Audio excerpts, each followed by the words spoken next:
370 days, 8 people, 16,000 animals, 12 tons of waste, every single day. A vessel longer than a football field, taller than a 4-story building, floating on a world that no longer existed. No rudder, no sails, no map, no destination. But the hardest thing they faced wasn't the flood. It wasn't the stench. It wasn't even the darkness. It was the sound on the other side of the wood during the first hours of the rain.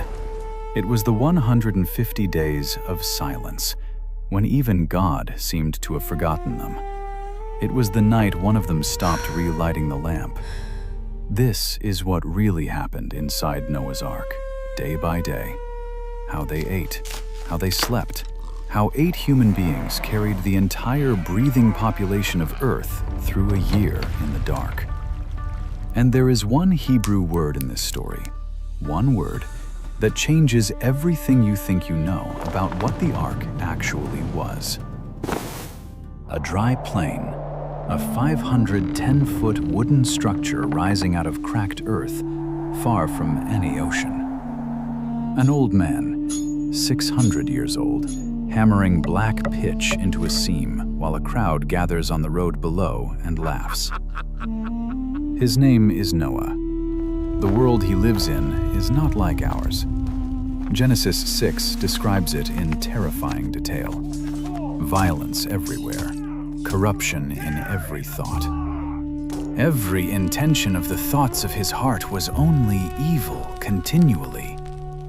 Giants called the Nephilim, a world where a righteous man was so rare he stood alone. Scripture gives Noah 2 specific Hebrew words, tzaddik, tamim, righteous, blameless, whole. Tamim is the same word the Old Testament later uses for a sacrificial lamb, an offering without blemish. Noah was not chosen because he was perfect. He was chosen because, in a world where nobody listened, he built. For over 100 years, he built, on dry ground. His sons grew up working on a ship their father said would float in a flood nobody had ever seen. Shem, Ham, Japheth, and the 3 women who would marry them, one of whom was only 17 when the door of the ark closed behind her. The blueprint came from God, 300 cubits long, 50 wide, 30 tall, a ratio of 6:1, the exact ratio tested by a Korean Naval Research Institute in 1993 and confirmed as the most stable shape for a vessel on a stormy sea, a ratio given to a shepherd on a dry plain thousands of years before naval architecture existed. 3 decks, a single door, a window near the roof called the Tzohar, and inside, Genesis 6:14, God commanded Noah to build kinim. Most Bibles translate that word as rooms, but kinim doesn't mean rooms. In Hebrew, it means nests. The ark was not built like a prison, it was built like a womb. 7 days before the rain fell, God gave the command, "Enter the ark."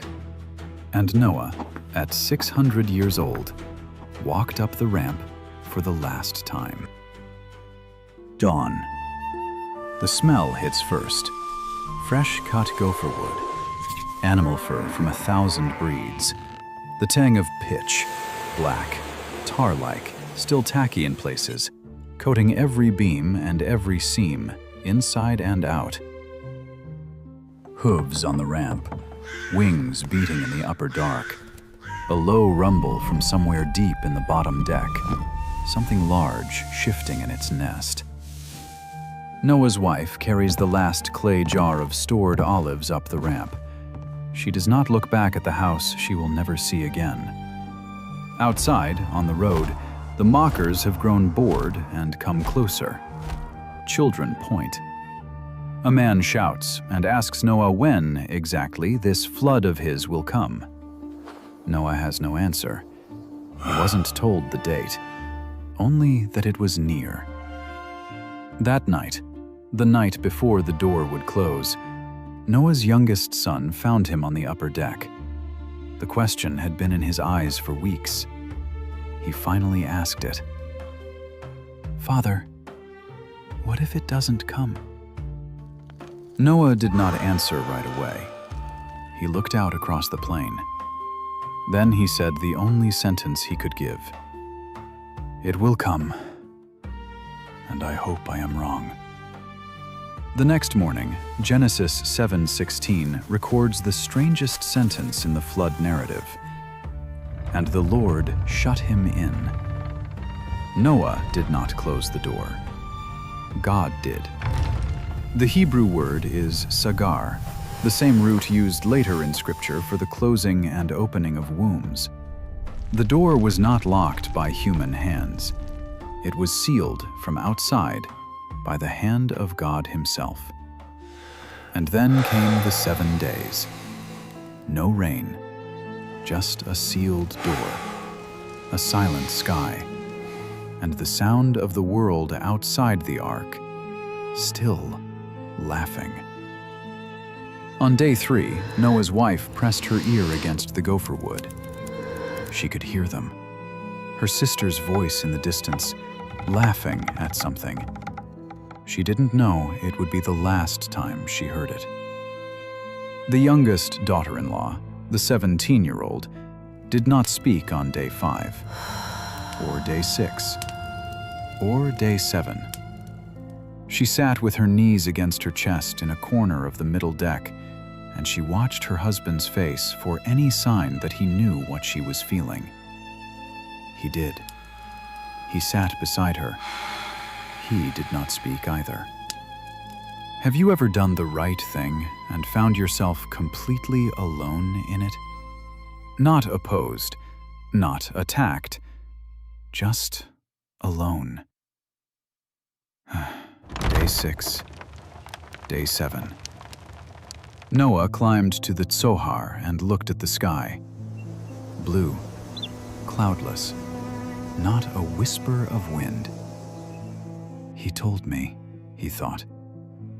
He told me, and I do not know what this will look like. And then, on the 7th day, he heard it. One drop against the gopher wood roof. Another, and then a sound he had never heard in all his 600 years of life. A sound like the sky itself splitting open. Genesis 7:11 does not describe rain. It describes a planet tearing itself apart. All the fountains of the great deep burst forth, and the windows of the heavens were opened. 2 sources, not one. Water from above, torrential, unrelenting, but also water from below. Subterranean pressure ruptures, tectonic fractures along the ocean floor releasing superheated water from the depths of the earth. The world was being drowned from both ends at once. Inside the ark, the first impact came not from above, but from the side. A lurch. Not a rocking, a lurch. Like a giant hand shoving the ark sideways. Noah's wife fell against the wall. A clay jar shattered at her feet. On the lower deck, a horse screamed once. Just once. Then silence. Because something remarkable happens to animals in an enclosed, dark, storm-battered environment. Their bodies enter torpor. Metabolism drops. Aggression vanishes. Predator and prey alike slip into a deep survival mode sleep. The ark did not roar like a zoo. It went quiet, like a creature holding its breath. But the humans could not sleep. Hour 4 of the rain. The sound against the hull was not only rain anymore. There were other sounds now, muffled by gopher wood and pitch, but present. Voices. Noah's wife had not moved from where she was standing. Her hand was still against the wall. Her sister's voice was not there anymore, but someone was. She did not recognize the voice. That was worse, because it meant the person on the other side of the wood was a stranger who was dying. She slid down to the floor. She did not weep. She pulled her knees to her chest and she listened, because she had decided in that moment that someone should. That the last sounds of a drowning world should be heard by someone inside a ship who still remembered what it meant to be human. Day 3. Shem, the middle son, climbed to the upper deck and pressed his palm against the curved wooden ribs of the hull. He could feel the water outside pushing inward, every beam in the ship creaking with strain. If this ship breaks, he thought, we all drown. Not just us, everything that breathes. He was 98 years old, and the future of the entire human race was resting on the pitch his father had hammered into a seam. Day 12. Ham saw it first. A thin line tracing down the inner wall of the ark. He did not call out. He walked closer. He reached up. He touched the water with one finger. He tasted it. Salt. For a long moment, he did not move, because he was not sure if he was looking at a leak or at the end. Then he called his father. Noah came. He placed his palm flat against the seam. He closed his eyes. He did not speak, because if the ark fails, there is nowhere to go. Then Noah turned to his son and gave the only sentence he had. Get the pitch. They sealed it from the inside, in the dark, while the storm pounded against the wood above them. Father and son, knees on wet plank, the pitch brush in Ham's hand, the torch in Noah's, the smell of kafar on their fingers. Day 28. A lamp went out on the middle deck. The pregnant one relit it. It went out again. She relit it. It went out a third time. She did not relight it. She sat in the dark. Noah's wife found her there 2 hours later. She did not ask what was wrong. She sat beside her. She took her hand. She placed it gently on the younger woman's stomach, where a child had been before the storm. Neither woman spoke. They sat in the dark for a long time. 12 tons of animal waste per day. Thousands of creatures. One family of 8. What did that actually mean for the people inside? It meant Japheth on the lowest deck, third watch, the oil lamp in his hand throwing long shadows across the slatted floor. He crouched at the edge of the waste channel, the place where everything the ark produced fell into the dark below. The smell did not affect him anymore. That frightened him more than the smell used to. He thought about the neighbor whose name he could not remember, the man who once gave him figs from a tree behind his house. He wondered if the body had passed under the ark already, or if it was still to come. Day 40. Noah noticed it first. The silence. Not the silence of peace. The silence of a world emptied. The rain had stopped, and Genesis 7:21 records what had happened while they were locked inside. All flesh died that moved on the earth, and Noah only was left, and those with him in the ark. 8 people in a floating wooden box on a planet where nothing else breathed. The rain had stopped, but the ark still floated, and floated, and floated. Genesis 7:24. And the waters prevailed upon the earth 150 days. Shem's wife kept time. She had a piece of charred wood from one of the dead lamps, and at the end of each day she made a mark on the inner beam above her sleeping place. At first the marks were neat, vertical lines, grouped in fives. By day 60, her lines were no longer neat. By day 100, she had run out of room on the first beam and started on the second. Her husband watched her do this every evening and did not say anything about it. It was the only thing she did that he could see was keeping her alive. This is how they slept, in shifts, because an ark full of thousands of creatures cannot be left unsupervised, even when the creatures are sleeping. Someone always awake, someone walking the decks with an oil lamp, checking the seams, counting the lines of the ventilation shafts, listening in the dark for the sound of a breath that had stopped. Japheth took the third watch every night. His wife brought him a small piece of dried fig when he came off duty, and did not ask him what he had seen. This is how they watered the animals. Gravity.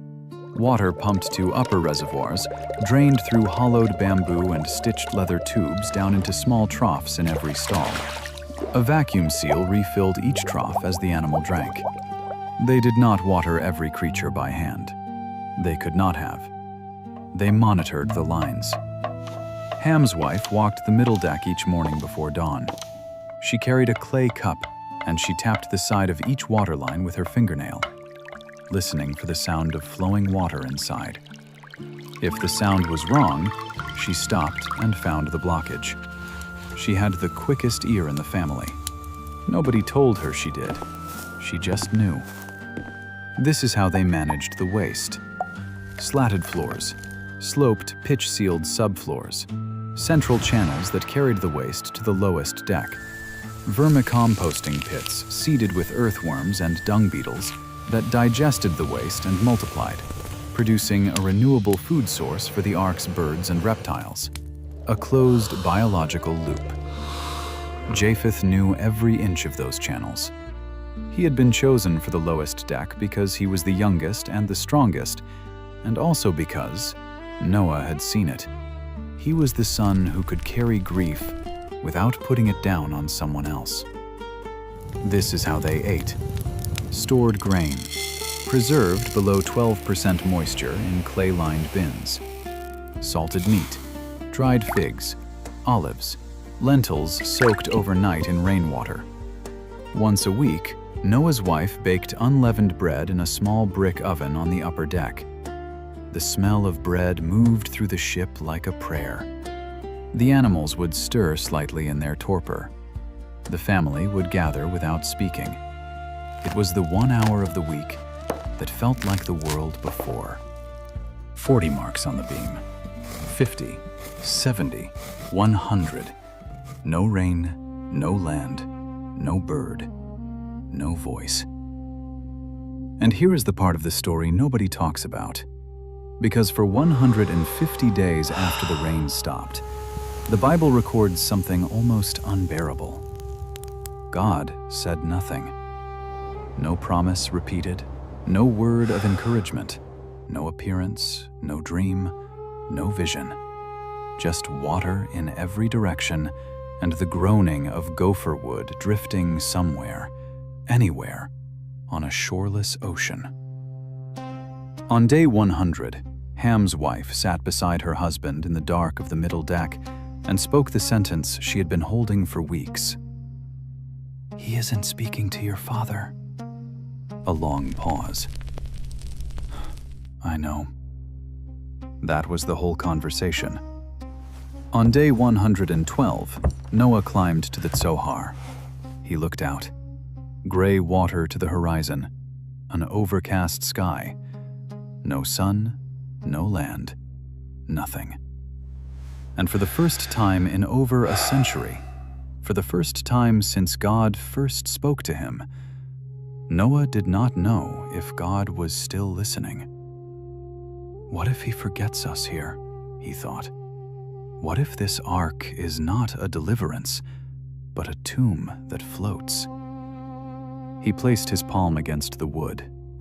It was cold. There is a kind of waiting that tests whether you still believe at all. Not the waiting at the beginning, when faith is fresh. The waiting in the middle. The waiting when nothing has changed for so long that you start to wonder if anything ever will. And then, Genesis 8:1, 5 words. And God remembered Noah. Here is where it breaks you. Because in Hebrew, the word zakar, remembered, does not mean God had forgotten. God does not forget. Zakar is a covenant word. It means to act on a promise. When God remembers someone in Scripture, He moves, He intervenes, He keeps His word. For 150 days, God had been silent, but He had not been absent. He had been preparing to move. And God made a wind to pass over the earth, and the waters subsided. A wind. The same Hebrew word, ruach, used in Genesis 1:2, when the Spirit of God hovered over the waters of creation. The wind that had started the world was starting it again. The ark groaned. And on the 17th day of the 7th month, exactly 150 days from the moment the flood began, the keel struck stone. Ararat. Shem's wife, who had not spoken in days, walked to the charred beam and made one more mark. Then she stopped. She laid her forehead against the wood, and for the first time in 5 months, she wept. The ark had grounded, but the world outside was not yet a world. Water still covered everything except the highest peaks, and for 74 more days, Noah and his family waited inside a wooden ship resting on a mountain, while the mountain itself slowly emerged around them. Genesis 8:5. The waters decreased continually until the 10th month. In the 10th month, on the first day of the month, the tops of the mountains were seen. 40 more days after that, and then Noah opened the chalon, a smaller window than the tzohar, and he released a bird, a raven, a scavenger, a bird that feeds on death. The raven went to and fro, flying across the waters, finding what it needed on the mountaintops, now exposed above the floodline. It did not return. The raven was not hungry inside the ark. It left because outside, for the first time in months, there was death to feed on again. And that death was the world they used to know. 7 days later, Noah released a different bird, a dove. A dove is not a scavenger. A dove needs life. Green things, dry ground, the soft places where the earth has recovered enough to host a nest. She flew out. She returned. No rest, no foothold. Genesis 8:9. He put forth his hand and took her and pulled her into him into the ark. A small sentence, a tender gesture. A 600-year-old man reaching through a window, cupping a small white bird in his hand and pulling her back into the dark. 7 days. He released her again. Evening. The light on the water was low and gold. Noah stood at the window watching the horizon, and then a white flash. She was coming back. In her beak she carried something, not a twig, not a branch, a fresh plucked olive leaf. Stop there, because this detail is easy to miss. Olives do not grow underwater, which means, long before Noah could see it from the window of the ark, the earth had already been producing life. Underneath the receding water, roots were reaching. Leaves were unfurling. The world was healing before the evidence reached him. Sometimes life begins again underwater, long before you can see it. Noah's wife came up the stairs. He handed her the leaf. She held it between 2 fingers. She turned it once, slowly, as if she had forgotten what green was. "It grew," she said. That was all she said. Noah nodded. Neither of them could say what the other word would be. 7 more days. The dove was released one last time. She did not return. And the silence she left behind was not the silence of fear. It was the silence of a world ready to receive her. On the first day of the first month of Noah's 601st year, New Year's Day in his own life's calendar, Noah climbed to the top deck. He did not rush. He reached up to the heavy covering, the pitched roof he had not seen above in 314 days. He pulled it back. Sunlight. Full, undiluted, unbroken sunlight, striking the floor of the ark for the first time in nearly a year. Noah closed his eyes. He did not speak for a long time, and somewhere in the middle deck, a small sound broke the stillness. A single sparrow, waking from torpor. Chirping once, then again, as if testing whether sound still worked in this new world. The first voice of life after the flood. But the ground below was mud, saturated, unstable, not yet ready for the weight of the thousands of creatures in his care. 56 more days of waiting.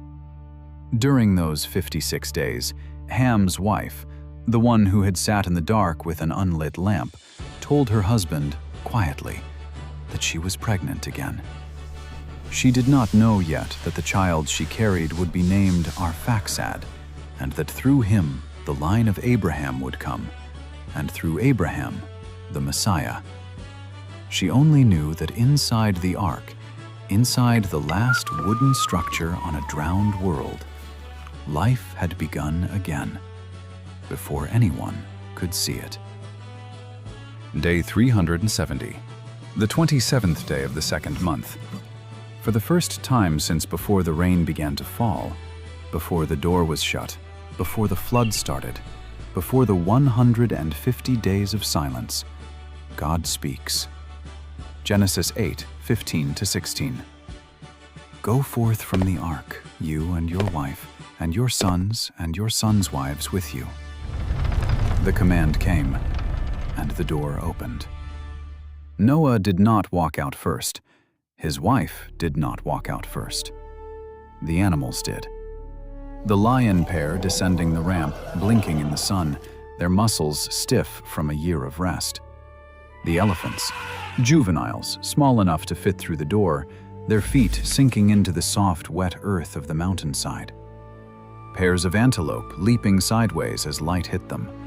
Birds exploding upward from the Tzohar, scattering into a sky that had forgotten them. Snakes pouring from the lower deck in silent rivers across the stones. And then, 8 people, walking down the ramp. The entire surviving population of humanity. Noah's wife stopped at the bottom. She knelt. She put both hands flat on the ground.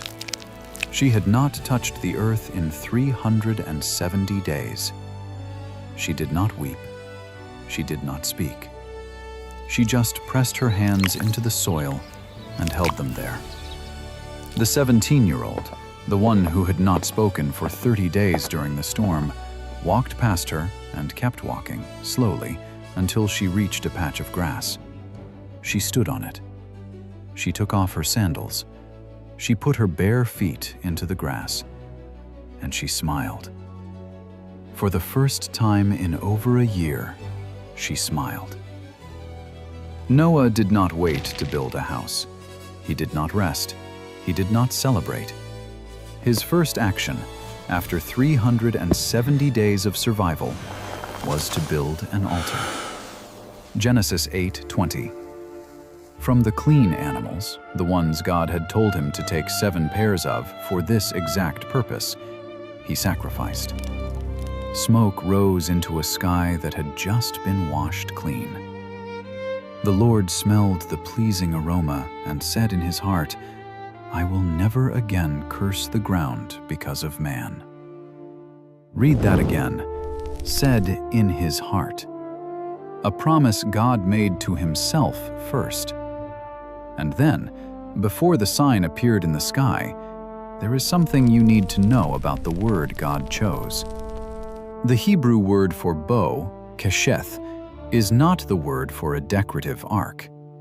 It is the word for a war bow, a weapon of judgment, an instrument of attack. Remember that word. Hold it. Because what happens next is a sentence Scripture gives in silence. Noah's wife saw it first. She lifted her hand. She pointed. 8 people on a mountain. A war bow in the clouds, unstrung, pointed away from the earth. No one spoke. And this is the part that ties the entire story together. Remember the pitch, the kafar, the black tar that sealed every seam of the ark. Kafar is the same Hebrew root as Kippur, as in Yom Kippur, the Day of Atonement. The ark was not merely waterproofed, it was atonement-coated. The very substance that kept the water out of the vessel shares its name with the word for covering of sin. They had been carried through judgment, 8 souls, 1 family, the remnant of the world, by a vessel sealed in the Hebrew word for atonement. And the God who shut them in was the same God who remembered them. And the God who remembered them was the same God who opened the door. And the God who opened the door was the same God who hung his war bow in the sky and promised, never again. 370 days, 8 people, 1 family, 1 word, Zakar, remembered. They did not sail the ark. They did not steer it. They could not even see where it was going. But the God who shut them in was the God who remembered them. And the God who remembered them was the God who opened the door. And Jesus himself said something you should not miss. Matthew 24:37.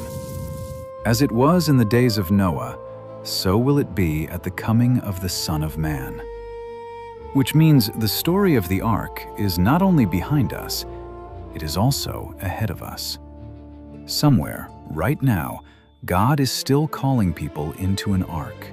Not one made of gopher wood, one made of grace, one still coated, still sealed in kafar, atonement, the covering that does not keep water out, but keeps judgment out. His name is Jesus, and the door is still open. But in the days of Noah, there came a moment when God himself shut it from the outside. If God shut the door today, which side would you be on? If this story moved your heart, type "I believe" in the comments. Hit subscribe because the next video goes deeper into the one moment in Genesis 9 most people skip. The very first thing God said to Noah after the rainbow appeared, and why it changes how we read the rest of the Bible. And tell me in the comments, which moment inside the ark hit you the hardest? Was it the voice on the other side of the wood during the first hours of the rain? Was it the lamp that would not stay lit? Was it Shem's wife pressing her forehead against the beam when the keel struck stone? Was it a small sparrow waking from torpor, chirping once, testing whether sound still worked in a new world? Was it a young woman putting her bare feet into grass for the first time in a year? Because in every one of those moments, there is a quiet voice saying the same thing he said to Noah. I have not forgotten you. I am about to move